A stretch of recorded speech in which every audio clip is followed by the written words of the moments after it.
Kung meron kang extra money ngayon at nangangati kang mag-upgrade, eto yung top 3 items sa mountain biking na pwede mo i-consider. Number 1 pare, DT Swiss Silver Rims.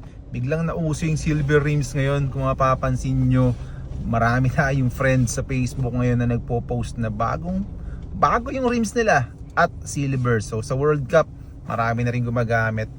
Then number 2, yung Wolf Tooth Lock-in bar ends. So usong-uso rin to ngayon mga pare. Sa World Cup, makikita nyo rin sobrang daming gumagamit. Yung pangit lang dito, hindi siya compatible sa lahat ng grips.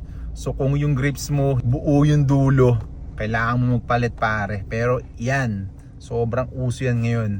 And then number 3, kung gusto mo naman magkaroon ng wireless dropper, yung budget friendly no wireless dropper ngayon na sobrang ganda ng review, yung Sikran. So around na lang yan, hindi lalampas ng 10,000. Naka wireless dropper ka na. Sabi ng mga nakagamit na, parang RockShox daw eh.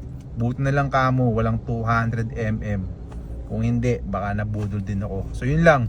So sa mga tropa natin dyan na nag-upgrade na, ano masasabi nyo?